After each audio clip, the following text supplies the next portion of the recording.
안녕하세요. 다세연 김지용입니다. 오늘도 우리가 함께 청소년에게 전해줄 성경적 메시지에 관해서 이야기를 나눠보려고 해요. 오늘은 그 6번째 시간입니다. 우리가 지난 5주 동안 함께 성경적 메시지에 관해서 이야기를 나눠왔었잖아요. 함께 나눈 이야기 중에 여러분들이 혹시 기억나는 거 있나요? 많이 없죠? 원래 지나고 나면 다 까먹잖아요. 그래서 오늘 한번 다시 우리가 나눈 이야기들 잠깐 살펴보려고 해요. 어떤 이야기들을 나눴었냐면 우리가 청소년들을 건강하게, 청소년뿐만 아니라 우리가 그리스도인으로서 그리고 한 존재로서 건강하게 자라날 수 있도록 돕는 성경적 메시지, 그 중에 하나는 영적 메시지라는 부분이었어요. 영적인 부분을 우리가 어떻게 이해를 하면 좋을까? 그리고 성경에서 말하는 영적으로 성장한다. 그리고 영적으로 성장할 수 있도록 돕는 메시지, 그것은 무엇일까? 우리가 이야기를 나눴는데, 생각해보면 영적이라는 것은 하나님, 예수님의 마음으로 자신과 세상을 바라보는 것. 그래서 성경 속에서 하나님이 우리에게 주신 말씀을 통해 예수님의 마음을 품고 자신과 세상을 예수님의 마음과 또 관점으로 바라보고 느끼도록 할 수 있는 그 메시지가 우리들을 건강하게 자라나게 한다. 또 정서적인 부분도 있었어요. 정서라는 것은 우리가 하나님의 형상을 닮은 존재들이잖아요. 하나님의 모습을 닮은 우리들이 느끼고 생각하는 것, 우리의 감정, 느낌들을 있는 감정 그대로 받아들이는 것. 때로는 뭐 분노가 치밀어 오를 수도 있고, 또 행복을 느끼기도 하고, 때로는 답답함, 스스로를 향한 그런 마음도 느끼기도 하는데, 그런 것들이 잘못된 것이 아니라 하나님께서 우리를 건강하게 자라날 수 있도록 돕기 위해 주신 그런 감정들이다. 그리고 나의 감정을 이해함으로써 다른 사람들의 감정까지 이해할 수 있는 사람으로 성장할 수 있도록 돕는 메시지. 또 성경 안에서 우리가 그런 메시지들, 우리에게 주시는 그런 메시지들은 무엇이 있는지 함께 나눠봤는데요. 그래서 믿음에 관한 부분도 있었고 생활에 관한 부분도 있었고 우리가 다양한 주제들을 나눠봤어요. 우리가 함께 8가지 주제로 이제 성경적 메시지를 나누게 됐는데 처음 시간에 우리 이주원 목사님께서 말씀해 주셨던 걸 생각하면 우리 존재는 우리 자신들은 성장 속도가 막 들쭉날쭉 하잖아요. 뭐 키가 갑자기 확 크기도 하고 또 갑자기 감수성이 막 풍부해지기도 하고 갑자기 질문이 많아지기도 하고 사람의 성장은 예측할 수 없는데 특히 성장이 활발하게 일어나는 청소년 시기에 우리가 건강하게 균형 잡힌 사람으로 자라나기 위해서 필요한 메시지들 8가지를 우리 다세연이 정리해서 청소년 여러분들과 함께 나누고 있습니다. 그런 의미에서 어떤 한 가지가 중요해서 그것만 막 기억하고 붙잡기보다는 우리는 이렇게 다양한 부분에서 건강하게 자라나고 있는 과정 속에 있고 하나님께서는 우리가 그런 균형 있는 사람으로 잘 자라날 수 있도록 그 성경이라는 말씀을 또 함께 만나서 대화할 수 있는 사람들을 느끼고 생각할 수 있는 환경들을 만들어 주셔서 우리가 그 안에서 잘 자라나고 있다는 것을 확인할 수 있도록 도와주신다. 지금도 하나님께서는 그렇게 일하고 계신다. 라는 것을 느끼고 함께 생각해 보는 시간이 이 성경적 메시지를 나누는 시간이 되면 좋겠다라는 생각이 듭니다. 조금 더 이제 비유를 들어서 얘기를 하자면 제가 다육이를 키워본 경험이 있는데요. 보통은 실내에서 키우잖아요. 그래서 뭐 몇 주고 이렇게 실내 안에 이렇게 그 방이나 이런 사무실 안에 딱 두고 키우는데 처음에 사올 때는 굉장히 이렇게 예쁘죠. 이렇게 줄기도 굵게 이렇게 탁 나 있고 잎들도 통통하고 보기 좋고. 근데 이 다육식물을 한 달, 2달 이렇게 방 안에만 두면은 어떻게 자라는지 본 경험이 있어요. 그냥 줄기도 가늘어져서 이렇게 쭉 무자란다고 하죠. 이렇게 길쭉하게 희마리도 없이 이렇게 축 자라고 또 잎들은 축 처지고 또 시간이 지나서 안타깝지만 이렇게 빼빼 마르거나 이렇게 시들어서 죽는 경우를 많이 보잖아요. 자라나기 위해서는 다양한 부분에 있어서 햇빛도 필요하고 좋은 공기도 필요하고 물도 필요하고 좋은 토양도 필요한데 이런 것들이 균형을 잘 이뤄야 건강하게 식물도 자라날 수 있는 것처럼 우리도 어떤 한 부분에 치우친 존재로서 웃자라는 게 아니라 건강하게 하나님의 형상을 닮은 아름다운 모습을 유지한 채로 자라나기 위해서는 우리 안에 이런 균형이 필요한 것 같아요. 특히 이제 이 시간을 통해서 기대하는 것은 우리 청소년 여러분들이 우리 다시안과 함께 대화를 나누면서 나는 정말 지금 이 시기에 공부만 중요하다고 생각했는데 친구만 중요하다고 생각했는데 또는 코로나 때문에 교회도 못 가고 신앙생활도 제대로 할 수 없어서 어떻게든 하나님을 이 시대에 꼭 붙잡고 가야 돼. 하나님 굉장히 중요하잖아요. 하지만 그것에만 이렇게 한 부분에만 관심이 쏠려 있었던 사람들이 있다면 나를 균형 있게 자라나는 사람으로 이렇게 만져가고 계신 하나님을 좀 더 깊이 알고 하나만 붙잡기보다 내 존재와 삶을 형성하고 있는 다양한 부분에 균형이 있어서 잘 자라날 수 있도록 하는데 관심을 갖는 시간이 되면 좋겠다라는 기대가 있습니다. 그러기 위해서 오늘 이야기를 시작하면서 질문을 하나 해보고 싶어요. 여러분들은 어떤 사람이 되고 싶나요? 나는 어떤 사람이 되고 싶은가? 저희 교회 제가 담당하고 있는 부서 아이들이나 주변에 청소년 친구들 또 대학생들을 만났을 때 이런 질문을 하면은 이제 많이 보이는 반응이 이런 질문을 한 번도 받아본 적이 없는데 뭐라고 대답해야 되지? 나는 어떤 사람이 되고 싶지? 라고 이렇게 조용히 생각하는 경우가 많이 있어요. 이런 질문을 많이 받아보지 않았잖아요. 그리고 조금 다른 대답은 이제 직업. 난 어떤 직업을 갖고 싶어요? 무슨 일을 하고 싶어요? 라는 대답을 많이 하는데 나는 어떤 사람이 되고 싶나?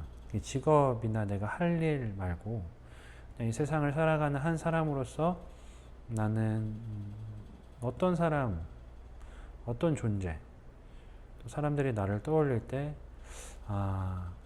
저를 얘기하면 지용이는 참 그런 사람이지 라고 생각할 수 있도록 어떻게 어떤 사람으로 기억에 남도록 하고 싶나 라는 그 질문이에요. 이 질문이 우리를 균형 있게 자라날 수 있도록 돕는데 중요한 것 같아요. 그리고 우리가 계속 나누고 있는 성경적인 메시지, 하나님께서 주신 말씀 안에서 말씀을 읽으면서 생각하면서 나는 어떤 사람이 되고 싶을까? 하나님께서 나에게 이 말씀을 주신 이유, 오늘 읽은 말씀에서 느끼고 생각하고 질문하게 하신 것은 내가 어떤 사람이 되기를 기대하고 계신 걸까? 라는 질문을 던지다 보면 다양한 부분에 있어서 건강한 질문들을 할 수 있고 또 그 질문을 통해서 더 관심을 가지고 나와 주변 사람들과 상황을 살펴볼 수 있게 되고 그 안에서 하나님의 흔적을 발견하게 되고 또 한 사람의 시민으로서 내가 어떻게 정직한 모습으로 또 바른 모습으로 살아갈 수 있을지 깨닫게 되는 것 같아요. 그래서 우리가 이 질문을 항상 마음속에 품고 살아가는 게 참 중요한 것 같습니다. 지금 당장은 이 질문을 통해서 우리가 자라나는 모습, 우리가 막 아무것도 모르는 존재였다가 이 질문에 있어서 막 대단하게 갑자기 대답할 수 있게 되고 그런 거는 아니에요. 눈에 잘 보이지 않아요. 우리 키가 자라는 것도 그렇잖아요. 눈에 잘 보이진 않지만 이런 질문들을 꾸준히 하다 보면 어느 순간에 내가 이만큼 자라난 자신을 느끼게 되고 또 이만큼 성장해서 이전보다 좀 더 성숙한 사람으로 살아가고 있는 나를 발견하게 될 거예요. 그래서 우리가 오늘 이야기를 나누는 동안 그리고 우리가 이제 앞으로 2시간 더 남았는데 성경적인 메시지에 관해서 계속 이야기를 하면서 마음속에 나는 어떤 사람이 되고 싶나 라는 질문을 품고 가면 좋겠습니다. 또 이 질문에 좋은 점이 하나 있어요. 그게 뭐냐면 지금 이제 거울을 딱 보면 내 모습이 보이잖아요.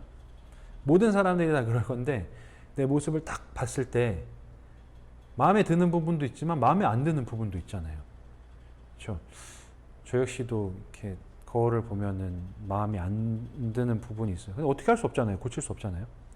그리고 내가 말할 때, 또 생각할 때, 다른 사람들을 대할 때, 또 매번 이제 다짐하고 다짐하지만 반복되는 실수를 할 때, 그때 막 마음이 실망스럽고 좌절하기도 하고, 난 왜 이럴까? 그런 생각들을 많이 하잖아요.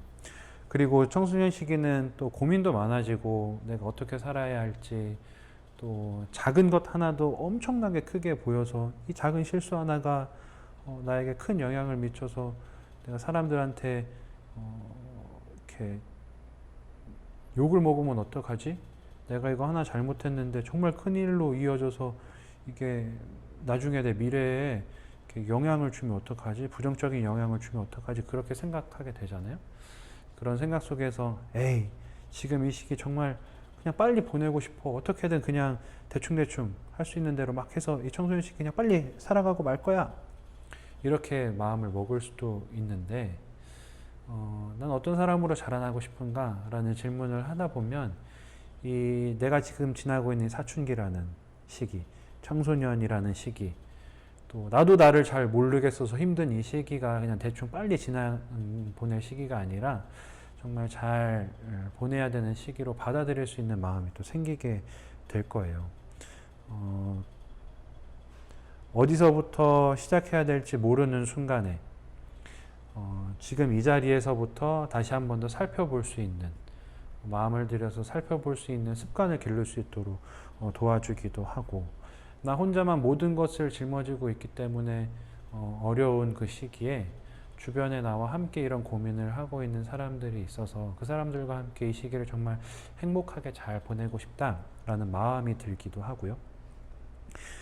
그래서 부탁하기는 여러분들 스스로가 나는 어떤 사람이 되고 싶은가 라는 기대를 통해서 이 청소년 시기를 그냥 대충 흘려보내는 시기가 아니라 하나님께서 나에게 주신 소중한 선물이라고 받아들이고 내가 그 안에서 하나의 하나님의 형상을 닮은 아름다운 존재로 잘 자라날 수 있도록, 균형 있고 건강한 사람으로 자라날 수 있도록 하는데 조금 더 관심을 갖는 기회가 되면 좋겠다는 생각이 듭니다.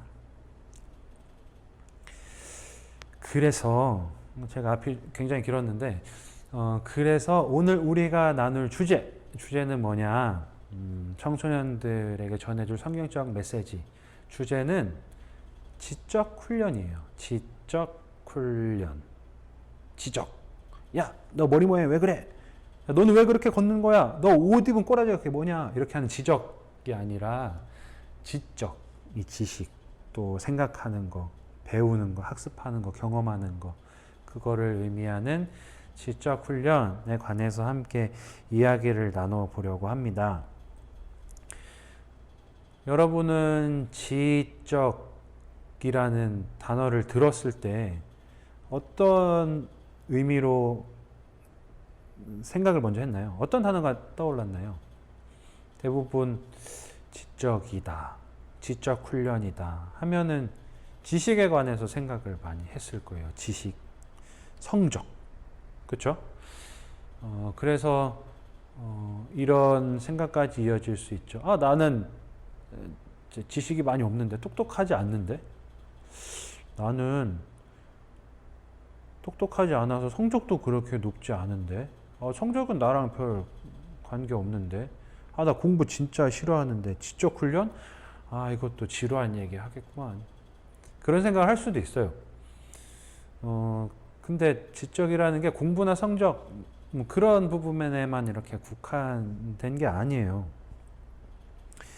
지적이라는 단어는 요즘 우리가 이제 받아들이기로 지적이라는 단어는 지식으로 생각이 되고 지식이기 때문에 성적으로 이어지고, 그래서 지적 훈련이다 라고 얘기를 들으면 스트레스부터 팍 받을 수 있는데, 오늘 하고자 하는 얘기는 그 공부나 지식에 대한 이야기보다 그렇게 국한돼 있게 이렇게 좁은 의미로만 생각하고 있는 지적이라는 부분을 하나님께서는 성경 안에서 또 우리 삶에서 어떻게 좀 더 넓게 설명하고 계신지, 우리가 하나님을 아는 지식과 세상을 살아가는 지혜를 가진 존재인데 우리가 가진 그 좁은 의미의 지식을 어떻게 좀 더 확장해서 건강한 지식, 지적인 부분을 가질 수 있는 존재로 자라날 수 있을까를 함께 고민해 보려고 해요. 제 자료를 한번 찾아보다가 청소년들의 고민, 스트레스가 뭘지 한번 쭉 찾아봤어요. 여러분들도 아마 다 알고 있을 거예요. 청소년들의 고민, 스트레스, 1순위는 뭔가요? 맞습니다. 바로 공부, 성적이죠. 근데 요즘에는 그게 조금 바뀌었다고요. 어떻게 바뀌었냐면 예전에는 고등학교까지 공부를 열심히 하고 대학에 딱 가면, 좋은 대학 가면은 그 대학 졸업해서 좋은 회사에 취직할 수 있고 또 돈도 많이 벌 수 있고 그렇게 쭉 흐름이 갔잖아요. 근데 지금은 공부를 잘해서 좋은 대학에 가도 취업난이 워낙 심하기 때문에 잘 취직이 안 된다는, 내가 원하는 직장에 갈 수 없다는 소식을 언론을 통해서, 매체를 통해서 청소년들이 많이 듣게 된 거죠.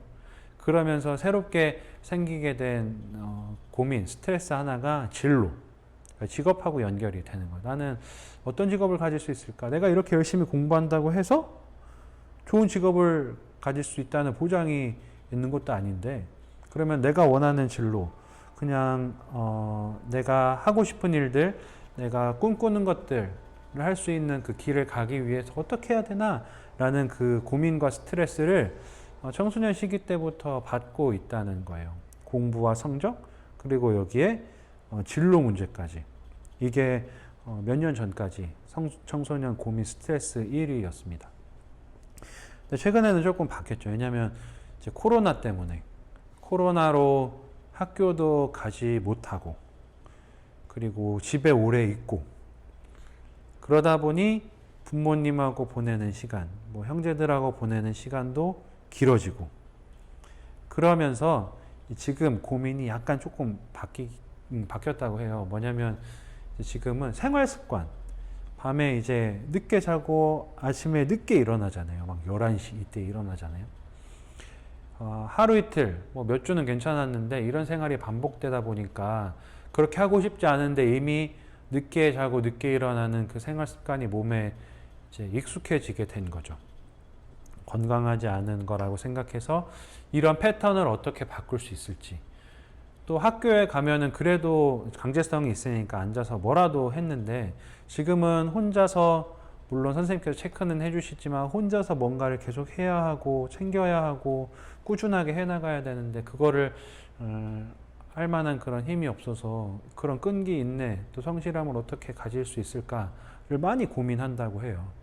그리고 또 하나는 부모님, 형제들과의 관계. 내가 관계를 어떻게 잘 맺어갈 것인가. 물론 학교 다닐 때도 친구들 사이에서의 관계, 선생님과의 관계는 고민은 했겠지만 지금은 또 새롭게 더 분명하게 느끼게 된 게 부모님과의 관계잖아요. 집에 있는 시간이 길다 보니까 부모님들은 눈에 보일 때마다 막 지적하시죠. 야, 너 막 그렇게 하면 어떻게 더 해야지 막 이렇게. 왜냐하면 부모님들도 스트레스가 높거든요. 밥 차려줘야 되지, 집에 있으니까 신경 써야 되지, 또 간식도 해줘야 되지. 사람이 계속 붙어 있다 보면은 보여지는 게 많이 있잖아요. 그러니까 서로 그렇게 심리적으로 어려운 상황에서 이걸 어떻게 관계를 잘 맺어가면서 극복해 나갈 수 있을지, 그게 큰 고민과 스트레스로 지금 코로나 시대에 좀 바뀌었다고 해요. 하지만 그래도 이렇게 중요한 것, 큰 문제, 큰 스트레스는 역시 공부와 성적이라고 할 수 있어요.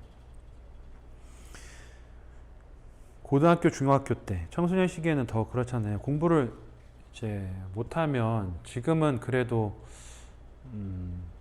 나답게 사는 게 참 존중받는 시대라서 공부를 못해도 나는 공부랑 별로 상관이 없어. 나는 이 부분, 뭐 춤이면 춤, 노래면 노래, 그림이면 그림. 나는 이 부분에 더 재능이 있어 라고 하고 이제 그 부분에 더 시간을 투자하고 또 개발하는 친구들도 많이 있는데, 왠지 모르게 우리 사회에서는 지식이 똑똑하지 않다고 사람들이 생각하거나 다른 사람들이 날 바라보거나 또 성적이 낮거나 공부를 못하거나 하면은 당당하게 살아가기 어려운 분위기가 많이 있죠. 눈치 보지 않을 수 없는 그런 현실을 우리가 살아가고 있어요.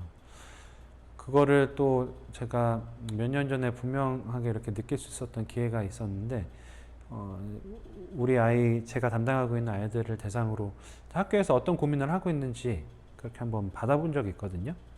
제가 한번 읽어드릴 테니까 아마 지금 청소년 여러분들도 비슷한 고민하고 있을 거예요. 공부와 이제 학교에서 공부와 어떤 성적에 관한 고민들을 하고 있는 내용들인데, 성적의 필요성이 그렇게 큰가? 성적이 내 인생에 그렇게 중요한 걸까? 성적을 잘 받는 게 그렇게 중요한 건가? 그런 생각들 많이 하죠.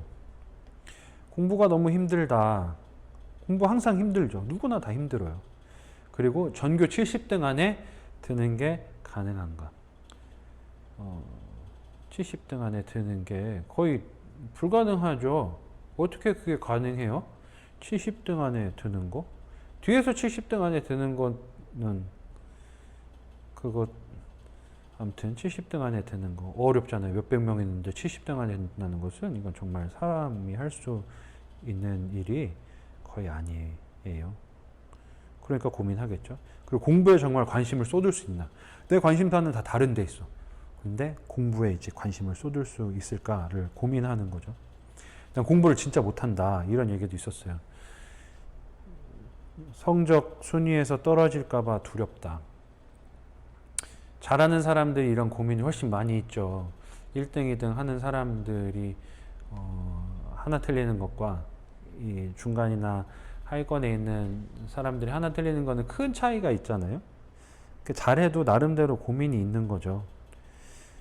내 색깔을 찾아서 특별하게 살고 싶은데 그 색깔을 성적으로 공부로 찾을 수 있을까라는 고민도 많이 하고, 또 학교에 성실하게 다니고 싶다. 근데 성적이 날 아프게 한다. 그런 것들. 학교 잘 다니고 싶은데, 학교 생활 즐겁게 하고 싶은데 성적이 낮으면, 공부를 못하면 그게 너무 지장을 많이 주니까 학교 생활도 참 재미없어진다. 뭐 그런 이야기들. 항상 우리들한테는 시간이 흘러도, 이거는 한 2, 3년 전에 제가 친구들한테 물어봤던 건데 요즘에도 비슷한 것 같아요. 공부 때문에 고민하고 이제 성적 때문에 고민하고 하는 부분들, 우리의 삶에서는 그 부분들을 정말 이렇게 스트레스와 고민은 뗄래야 뗄 수 없는 그런 부분인 것 같아요. 그렇기 때문에 우리가 더 이 지적이라는 부분, 지식, 성적에 더 집착하게 되는 것 같죠. 청소년 시기에, 그 학생 시절에는 공부와 지식이 전부인 것처럼 생각하게 만드는 이런 환경들, 분위기들, 그리고 시선, 자기 스스로도 그렇게 생각하게 하기 때문에 이 부분을 너무 집중해서 보는 경향들, 그래서 여기에서 오는 스트레스와 또 고민들이 참 많은 것 같은데, 조금은 이제 지식이라는 부분을 그렇기 때문에 조금 더 넓게 생각할 필요가 있는 것 같아요. 이 공부를 못하면, 성적이 좋지 않으면 인생이 망한 거다. 이 시험 한번 잘못 봐서 성적이 확 떨어지면은 내 인생은 이제 끝났어.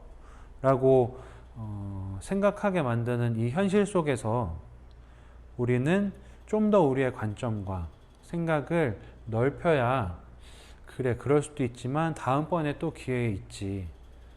이번에 성적이 낮았어도 내가 이번 시험을 준비하기 위해서 열심히 한 과정들이 또 있지. 이 과정들에 있어서 의미가 없어지진 않을 거야. 라고 이렇게 생각할 수 있는 여유가 생길 것 같아요. 그래서 오늘은 지적 훈련이라는 부분, 이 부분을 함께 나누면서 또 하나의 바람이 생기는 건, 이 성적이 좋지 않아도 공부를 못해도 그게 지식의 전부는 아니다. 지적인 부분의 일부분일 뿐이다. 그래서 괜찮다라는 좀 안심과 여유를 가질 수 있는 기회가 또 되면 좋겠다라는 생각을 하게 됩니다.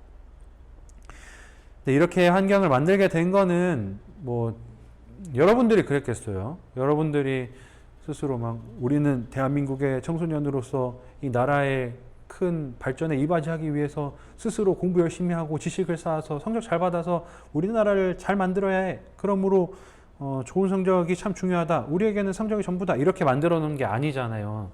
여러분들이 그렇게 만드는 게 아니라 어떻게 보면은 어른들이 만든 거죠. 어른들이 그렇게 생각하게끔 그런 환경에서 자라게끔 그런 부분만 보게끔 이렇게 만들어 놓은 부분에는 어른들의 영향이 컸던 것 같아요. 그래서 이제 지식이라는 부분을 신분 상승의 도구로 이렇게 지금은 생각하게 만들어서 배우고 알고 생각하고 고민하고 질문한다는 것, 그 안에서 또 지식을 쌓고 자라난다는 기쁨을 경험할 수 있도록 하기보다 경쟁에서 뒤처지지 않으려면 똑똑해야 한다. 더 다른 사람들보다 잘 살기 위해서는 성적이 좋아야 한다. 지식을 많이 쌓아야 한다.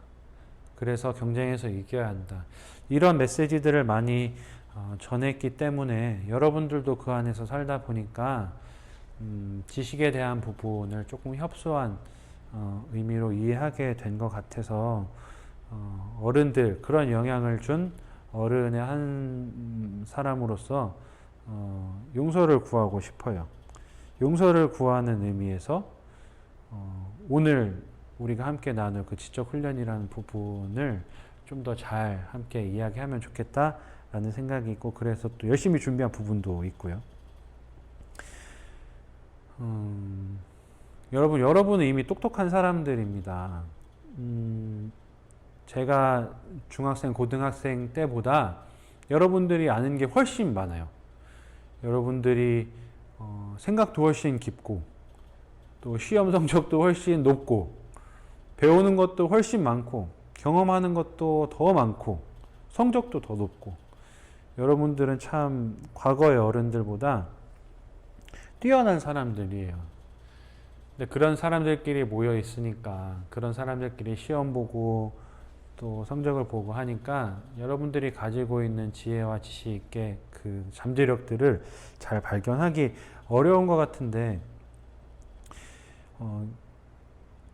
이미 여러분들은 똑똑한 사람이라는 것을 좀 알고 시작하면 좋을 것 같아요. 특히 이제 Z세대라고 하잖아요. 밀레니얼 세대 이후에 태어난 여러분 또래 Z세대라고 하는데, Z세대는 스마트폰을 이제 쥐고 태어난 세대다, 이렇게 얘기를 하죠. 디지털 문화에 익숙하고, 그래서 포노사피엔스, 그 스마트폰, 모바일 기기를 굉장히 잘 활용하는 세대라고 인류라고 이야기를 하는데, 모바일 기기를 사용하니까 여러분들이 가지고 있는 지식도 많은데 모바일 기기 속에는 또 다른 세상이 열려 있죠.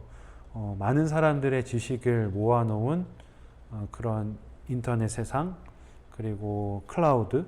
그러니까 여러분들은 또 다른 두뇌를 하나 가지고 있는 사람들인 거예요.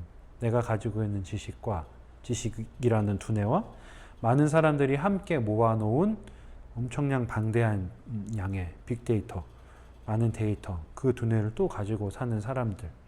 그러니까 지식으로서는 눈치 보지 않아도 될 만한 그런 인류인 거죠. 여러분들은 그렇게 축복받은 인류입니다.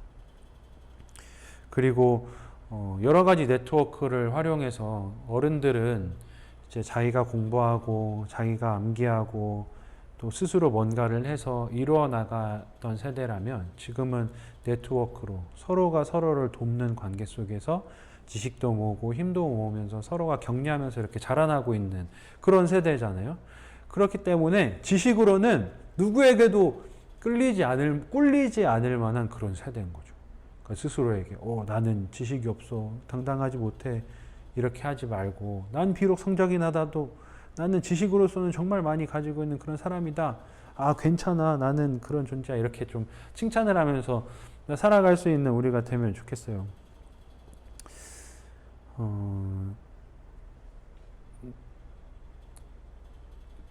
그래서 그 그래서 우리의 마음을 좀 이렇게 관점을 넓혀서 우리가 새롭게 어떤 지식의 의미를 정리를 하고 가면은 좋겠는데, 오늘 우리가 함께 나눌 지적 훈련의 의미를 제가 알려주면 여러분들이 생각하는 그런 지식에 대한 범위가 조금 넓어질 수 있을 것 같아요.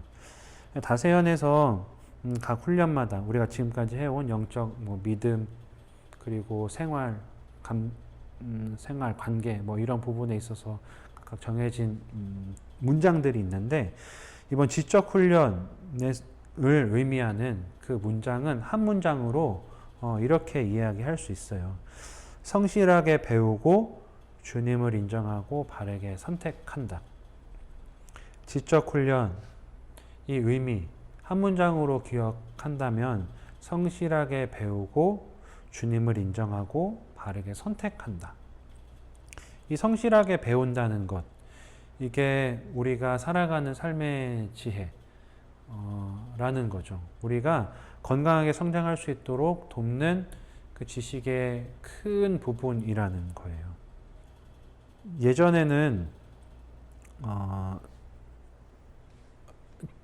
지식을 얘기를 할 때 그 지식이 공부로 연결이 됐고, 공부가 성적으로 연결이 됐고, 또 성적이 성공, 그리고 행복까지 이렇게 쭉 이어져서, 지식이 없으면 성적이 낮으면 난 행복한 삶을 살 수 없어, 인정받을 수 없어, 그렇게 생각하게 만드는 환경이었잖아요. 그리고 주변에서도 이제 성적이 좋은 사람과 성적이 안 좋은 사람을 대하는 그런 태도들도 많이 달랐고요. 제가 이걸 정말 뼈저리게 경험한 게 중학교 때였는데, 제가 중학교 때 운동을 했었거든요. 근데 운동을 하면은, 지금은 안 그렇지만 지금은 수업 잘 들어가고 나름대로 성적 관리도 잘해야 운동을 계속 할 수 있는데, 그때는 이제 거의 수업을 들어가지 않았어요. 그래서 수업을 들어갈 때가 이제 시험 볼 때 막 시험만 보고, 어쨌든 성적이 필요하니까, 중학생이니까 시험만 보고 나오고 공부는 거의 안 하고 그랬는데, 그때는 이제 수업 들어가는 게 저는 되게 싫었어요. 왜냐면 학교에서 수업을 들어야 학교에서 배우는 내용들을 알 수 있잖아요. 그리고 시험을 봐도 뭐 이렇게 배웠어야 풀 수가 있는데, 그렇게 못하니까 성적도 낮고 수업 시간에 들어가도 무슨 소리인지 모르겠고, 그러니까 잠만 자고, 잠자는 이 운동부 학생들을 보고 다른 친구들도 좀 무시하고, 선생님들도 그런 적이 있었거든요. 선생님들도 이렇게 그때는 번호를 불러서 이렇게 막 질문을 하고 하는데, 제 번호, 운동하는 사람 친구들의 이제 번호를 딱 불러서 일어나면 그냥 이렇게 약간 투명한 취급, 넌 건너뛰고 그냥 자던가 자라, 이렇게 하는 경우가 되게 많이 있었어요. 그리고 아는 게 있어도 이렇게 대답을 딱 하려고 해도 주변 친구들이, 쟤 운동배요 막 이렇게 얘기를 해주면, 그래, 넌 이렇게 패스, 이런 분위기가 있었거든요. 그러니까 아는 게 없으니까, 아는 게 없어서 이렇게 느낄 수밖에 없는 그런 서러움, 성적이 낮으니까 당할 수밖에 없는 그런 슬픔, 서러움, 막 그런 게 있었거든요. 근데 지금은 많이 이제 달라졌고, 우리가 과거에는 이랬지만, 지식이라는 부분이 우리가 성적, 공부, 그건 한 부분이고, 정말 지적 훈련, 지식이라는 것은 우리가 성실하게 일상을 살아가면서 배우고 경험하는 것을 학습하게 되고, 그리고 알게 되고 느끼면서 이 자라나는 기쁨을 알게 되는 것, 그것이 지식의 지적인 부분의 큰 부분이다. 그리고 배움과 경험을 통한 학습으로부터 자라나면서 나를 알게 되고, 그 나를 창조하신 하나님이라는 분을 더 깊이 느끼게 되는 것, 그게 이제 지식의 전체적인 부분이다라는 것을 오늘 같이 이야기를 하고 싶어요. 그래서 성경에 보면은 그런 말씀들이 나오죠. 마가복음 12장 30절에 보면, 마음을 다하고 목숨을 다하고 뜻을 다하고 힘을 다하여 주 너의 하나님을 사랑하라. 그리고 베드로전서 3장 15절에 지성을 다하여 하나님을 사랑하고 신앙을 생각하고 소망에 관해 묻는 사람에게 정성껏 응답하도록 부름 받았다. 그런 내용들이 있는데 우리가 배우는 지식들은 열심히 암기하고 시험을 봐서 받는 성적으로 완성이 되는 게 아니라 우리의 지식은 배움과 경험, 마음을 다해서 배우고 경험하고 생각하고 또 느끼고 소통하면서 나를 이해하게 되고 또 이 세상을 질서 있게 창조하신 하나님을 알게 되면서 완성되게 되는 것이 지혜이다. 지식의 의미가 이제 조금 더 넓게 이해하면 좋겠다라는 생각이 들어요. 어떤 책을 보다가 그런 질문이 있는 부분을 봤습니다. 인간이 된다는 것은 자신이 누구이고 왜 여기 있으며 삶이 무엇인지 질문을 던지는 것을 말한다.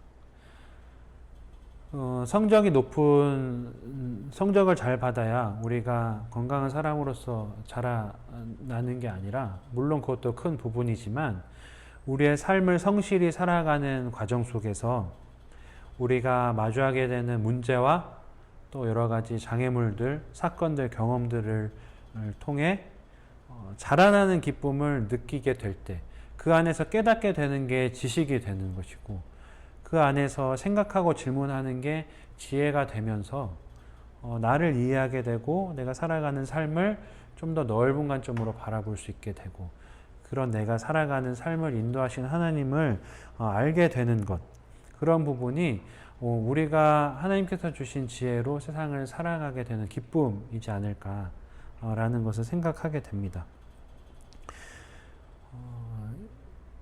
이미 우리들은 열심히 살고 있잖아요. 여러분들은 공부 열심히 하고 있기 때문에 공부를 더 열심히 해서 지식을 쌓으세요 라고 하기가 참 어렵죠. 이미 열심히 하고 있기 때문에. 그리고 다른 아이들도 다 공부 열심히 하고 있는데 그거 안 해도 돼. 괜찮아. 그 공부가 전부냐. 네가 가지고 있는 너다운 것으로 네가 잘하는 걸로 잘 먹고 살면 돼. 이렇게 하기도 어려워요. 왜냐면은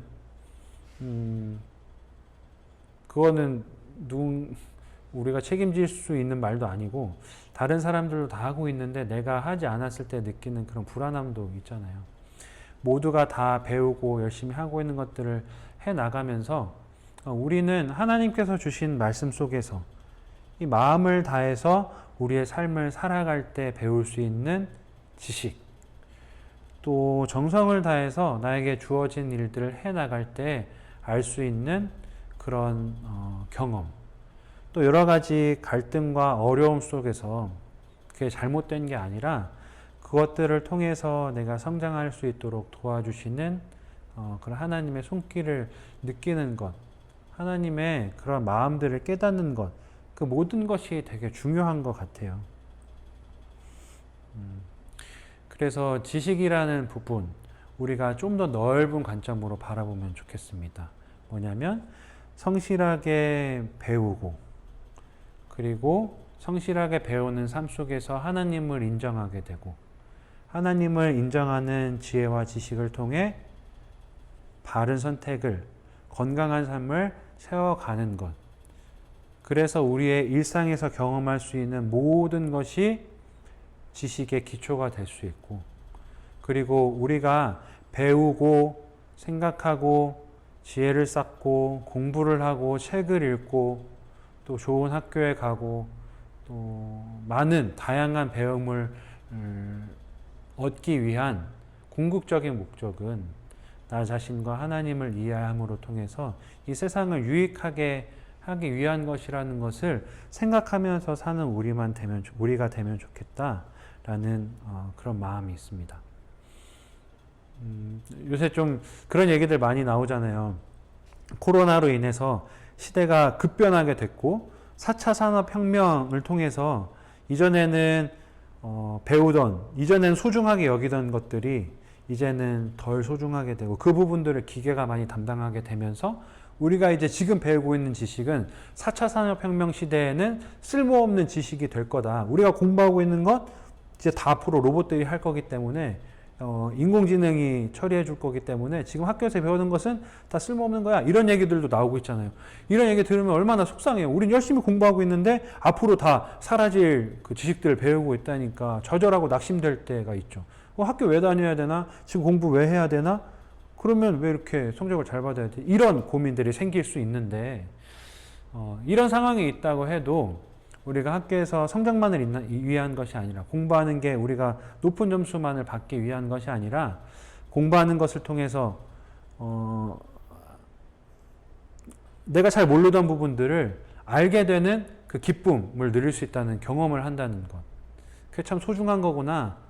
그게 참 중요한 거지 라는 것을 생각할 수 있고 또 학교에서 지금 못하지만 온라인으로 하고 있지만 온라인을 통해서 수업 들을 때 어렵잖아요. 계속 집중하고 이렇게 듣기도 어렵고 이렇게 계속 옆에 이렇게 막 봐주는 사람들도 없는데 혼자 이렇게 하기가 얼마나 힘들어요.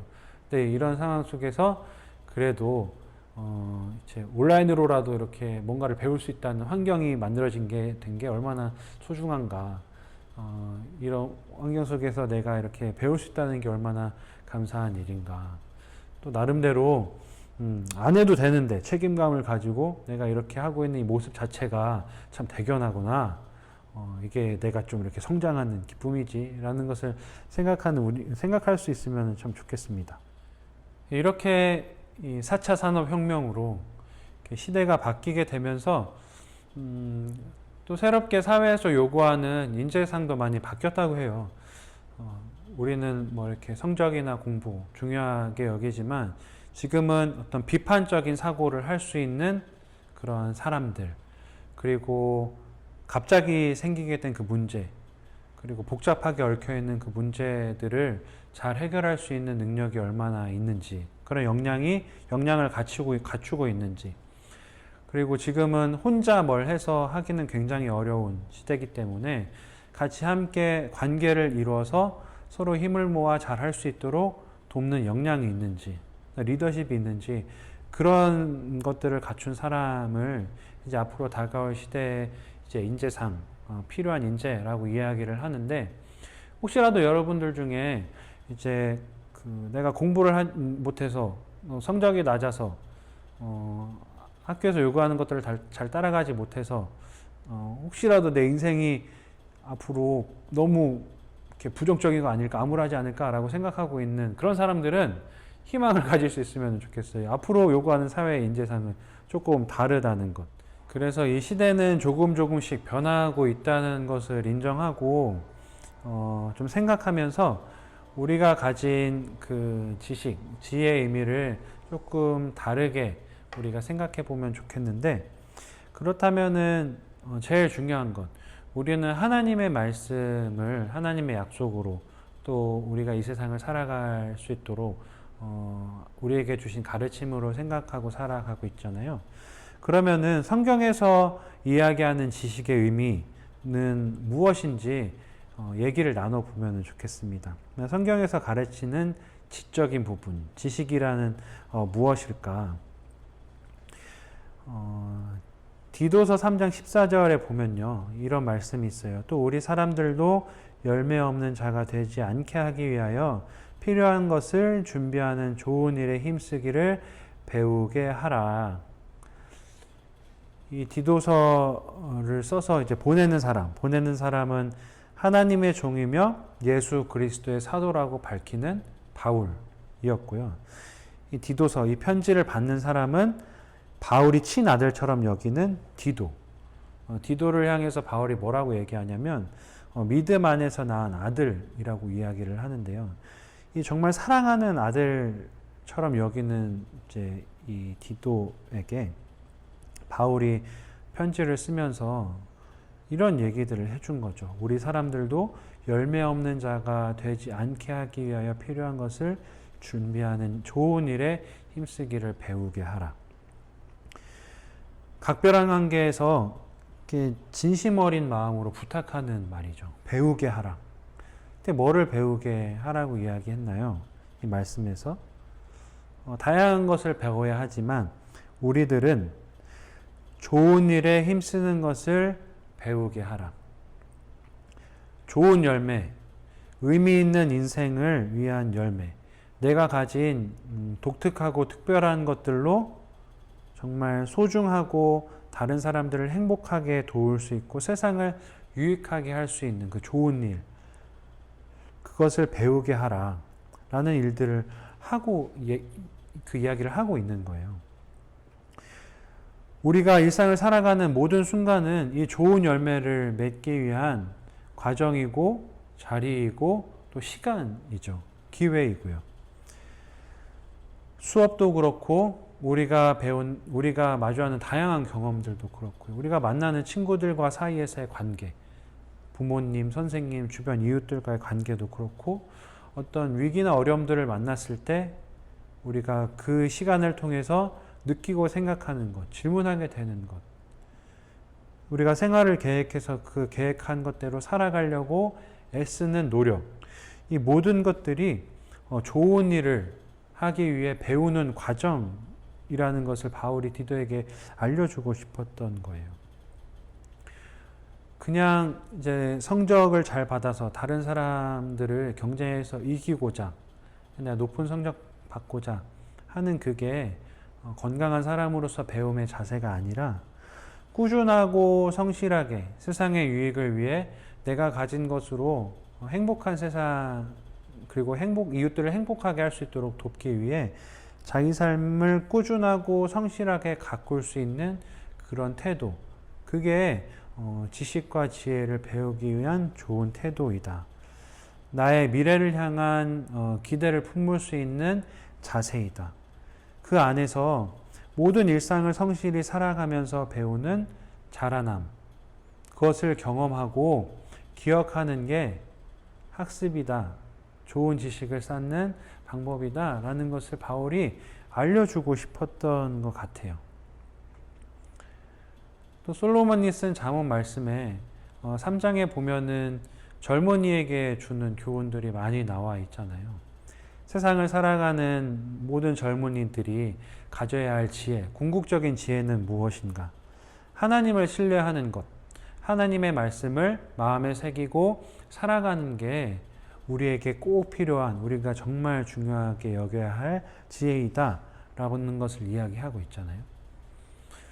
어렸을 때는 부모님의 품에서, 엄마의 품에서 의존적인 존재로 자라나지만 나이가 먹고 아동이 되고 청소년기를 지나고 성인이 되면서 부모의 품을 떠나 하나의 독립된 존재로 자라나게 될 때 그 자라남 속에서 우리가 진정한 기쁨과 건강한 존재로 살아나기 위해 필요한 정말 중요한 지식은 하나님을 아는 것, 하나님의 말씀을 마음에 새기는 것, 지혜이신 하나님을 기억하고 그분의 가르침을 따라 일상의 모든 순간을 정성스럽게 성실하게 살아가는 그 자세가 정말 중요한 지식을 쌓는 태도이다 라는 것을 솔로몬도 이야기를 해주고 있잖아요. 성경의 많은 부분에서는 지식이 성적을 잘 받고 공부를 잘하고 똑똑해지는 것이라고 하기보다 일상의 모든 순간을 성실하게 살아가면서 그 안에서 배움을 경험하고 또 그 안에서 질문을 하고 생각하며 내가 조금씩 걸음을 떼는 것처럼 자라나는 기쁨을 누리는 것, 그게 하나님께서 우리에게 허락하신 지식을 쌓는 길이다, 올바른 경험이다 라는 것을 계속 알려주고 있어요. 균형 있는 성장을 하기 위해서 일상을 소중하게 여기며 살아가는 것, 나에게 주어진 모든 순간을 배움의 기회로 받아들이고 그리고 그렇게 살아갈 수 있는 태도를 갖는 것. 더 이상 할 수 없을 정도로 노력해서 배워보고 도전을 해보고 나 혼자도 해보지만 혼자 할 수 없는 일들을 사람들끼리 함께 모여서 해보기도 하고 또 우리 힘으로 할 수 없는 것들을 하나님께 도움을 요청해 보면서 하나님을 의지하며 나아갈 수 있는 그런 경험, 그렇게 자라나는 그런 과정들, 이 모든 것이 우리가 건강한 존재로서 자라나게 하는 지식의 배움의 과정이다 라는 것을 하나님께서는 말씀을 통해서 우리에게 알려주고 싶으신 거예요.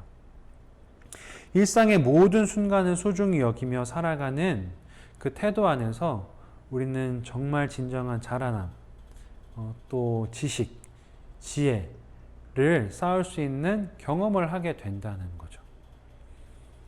그 사무엘상 말씀에서 다윗 이야기가 나오는데 그 부분에 있어서도 우리가 배울 수 있는 부분이 있잖아요.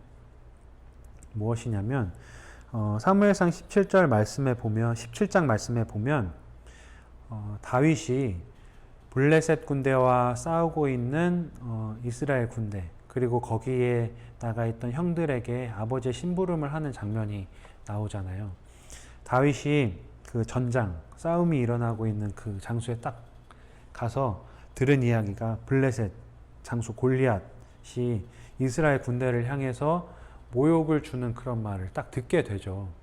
그리고 그 모욕, 수치심, 하나님의 이름을 더럽히는 그 블레셋 장수, 용서할 수 없어서 이렇게 내가 나가서 싸우겠다, 내가 저 장수를 물리치겠다 이야기를 합니다. 그리고 그 이야기를 들은 사울 왕이 이제 다윗을 부르는데 이야기를 하는 거죠.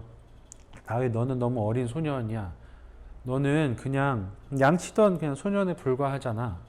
그런데 저 골리앗이라는 장수는 어렸을 때부터 싸우는 장수로 성장하기 위해서 훈련받았던 사람이야. 그런 장수랑 너랑 싸우면은 그 싸움이 어떻게 되겠니? 라고 이야기를 할 때 다윗이 뭐라고 얘기하나요? 맞습니다. 그런데 저는 양을 치던 목자였어요. 나에게 주어진 그 아버지의 양, 나에게 주어진 그 양들의 생명을 지키기 위해서 나는 정말 애썼습니다. 나는 나의 삶을 그 양들의 생명을 지키기 위해 온 힘을 다해 쏟았습니다. 양들이 맹수들에게 물려가면 그 양들을 구하기 위해서 나는 힘썼고, 그리고 그 맹수들이 또 와서 나를 해치려고 하면 내가 그 맹수를 잡아서 죽일 정도로 그렇게 양들의 생명을 지키기 위해 매일매일 힘썼습니다. 그 매일매일 힘썼다는 것은 양들의 상태를 살피고 맹수들이 이렇게 침입하지 못하도록 울타리를 쌓고 지켜보고, 또 밤을 새서 양들 곁을 지키고, 다윗의 일상이 모든 그 생명을 지키기 위해서 하루하루 애를 쓴 거였잖아요. 블레셋 장수 골리앗은 비록 어렸을 때부터 싸움을 위해서 훈련받아온 용사지만 다윗은 양치기, 목자라는 그 일상을 성실하게 살아오면서 쌓았던 지혜와 지식, 그리고 경험들, 훈련들이 있었어요. 하나님께서는 자신의 삶의 자리에서 양을 치는 책임을 맡은 다윗이 양을 보호하기 위해서, 그 생명을 구하기 위해서 그 일상을 소중히 여기며 최선을 다해 성실하게 살아갔던 그 모습을 보고 다윗을 통해 하나님의 일을 펼치시잖아요. 우리는 이 다윗의 모습 속에서 배울 수 있는 지식이 있죠. 우리에게 주어진 일상, 작은 것 하나라도 소중히 여기면서 나에게 주어진 책임을 다하는 성실한 삶을 그렇게 살아가게 될 때 우리는 잘 모르겠지만 그 안에서 알게 되는 지혜가 있고 지식이 있고, 그리고 내가 모르는 사이에 성장하고 발전하게 되는 부분이 있고, 또 생각의 근육이 생기는 부분이 있고, 또 경험의 근육이 생기는 부분이 있고, 나를 온전한 존재로 창조해 가신 하나님을 깨달을 수 있는 그런 기회가 된다는 것. 그 시작이 일상을 소중히 여기는, 성실하게 살아내는 그 태도에서부터 시작한다는 것을 다윗의 말씀을 통해서 우리가 알 수 있는 거예요. 다윗이 애써서 지켰지만 맹수들은 양을 잡아가기도 했습니다. 성경에 나와 있잖아요. 다윗이 맹수가 잡아간 양을 구해오기도 했다고. 사람의 지식이 정말 완전한 것 같고 모든 문제를 다 해결해 줄 수 있을 것 같지만, 진정한 지식이란 인간의 불완전함을 인정하고 우리가 부족함을 인정하는 겸손함에 있다는 것을 다윗을 통해서 우리가 알 수 있어요. 아무리 애써도 우리가 막을 수 없는 일이 있다는 것, 우리가 바꿀 수 없는 일이 있다는 것.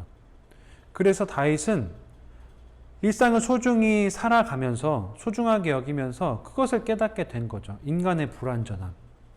그래서 인간의 불완전함으로부터 완전하신 하나님을 의지할 수 있는, 신뢰할 수 있는 겸손함과 믿음을 배울 수 있었던 거예요. 우리도 마찬가지죠. 일상을 소중히 여기고 내게 주어진 일들을 열심히 해 나가요. 시험 준비도 열심히 하고 내가 열심히 배우고 또 열심히 학습을 합니다. 하지만 시험을 보면 우리 기대 같지 않잖아요. 주변 사람들의 시선을 보면 내가 열심히 한 것만큼 알아주지 않잖아요. 그렇지만 그게 실망하거나 좌절할 게 아니라 그 경험을 통해서 우리 인간의 불완전함, 완전하지 못함을 인정하게 되는 겸손함을 배울 수 있는 기회가 되는 것이고, 그 안에서 우리를 창조하신 하나님이 이런 불완전한 나를 통해서 하나님의 일을 계획하고 계시고 나와 함께 하고 싶은 일이 있으시다는 것을 깨닫는 지혜를 얻을 수 있게 되는 거죠. 일상을 소중히 생각하면서 성실히 살아가게 될 때 내가 그 안에서 소중히 알게 되는, 새롭게 알게 되는 다양한 지식들도 있지만 가장 중요한 지혜, 하나님을 인정하게 되는 그 지혜를 배울 수 있다는 것을 우리 말씀을 통해서 알 수 있게 되는 거예요.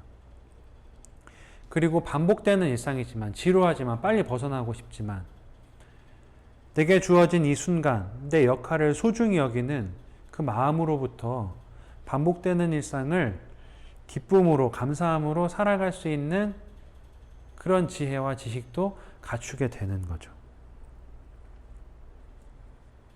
작은 일인 것 같지만 매일 반복되는 일들을 성실하게 해나갈 때 우리는 그 안에서 새롭게 발견할 수 있는 지혜와 지식을 얻게 되고, 그런 태도와 자세를 통해서 더 깊이 나를 이해할 수 있게 되면서 부족한 우리를 들어서 함께 일하고 싶어 하신 하나님의 마음을 느낄 수 있는 지혜를 깨닫게 된다는 것, 성경에서는 가르쳐주고 있는 것 같아요. 그래서 그런 성실히 살아갈 때, 우리의 일상을 성실히 살아갈 때 배우고 경험하면서 학습하는 진정한 기쁨을 누리게 되고, 하나님을 나의 구주로 인정하는 겸손한 지식을 배울 수 있게 되는 거죠. 배움의 자리와 모든 경험으로부터 배울 수 있는 일상을 성실히 살아가는 것. 어떻게 보면 우리에게 주어진 최고의 지식을 쌓을 수 있는 기회는 나에게 주어진 일상을 소중히 살아가는 것, 거기에서 출발한다고 이야기할 수 있을 것 같아요. 우리가 책상 앞에 앉아서 모니터를 보면서 책을 보면서 공부하는 그 공간뿐만이 아니라 우리가 살아가는 모든 일상은 우리가 배울 수 있는 자리라는 것을 기억할 때 우리는 협소한 지식이 아니라 하나님께서 우리에게 주고자 하시는 크고 넓고 풍성한 지혜를 배울 수 있게 될 거예요. 공부만이 아니라, 성적만이 아니라 우리 삶의 모든 경험과 사건과 듣고 보고 접하는 사람들과의 관계 속에서 우리는 배우게 된다는 것, 그것을 기억할 때 우리는 그런 배움을 통해서, 경험을 통해서 우리를 자라나게 하시는 하나님, 내가 성장하고 있다는 것을 확인할 수 있는 기쁨을 알게 될 겁니다. 배울 수 있는 자리와 자라나게 하는 지식을 경험하는 일상을 성실하게 살아가는 것, 자라남의 기쁨을 경험할 수 있는 태도일 것 같아요. 일상을 소중히 여기고 성실히 살아가면서 우리는 하나님을 인정하게 되고 나라는 존재를 더 깊이 이해하게 되고, 그래서 우리의 인생이라는 그 길을 바르게, 건강하게, 균형 있게 가꿔나가는 지식을 하나하나 쌓게 될 거라고 생각을 합니다. 여러분, 지금까지 지적이라는 부분을, 지식이라는 부분을 내가 배우고 있는 교과서나 수업이나 시험이나 어떤 성적으로만 이해를 하고 있었다면, 지금 우리가 나눈 이야기를 통해서 지적인 부분에 있어서 바라보는 관점이 좀 넓어지면 좋겠어요.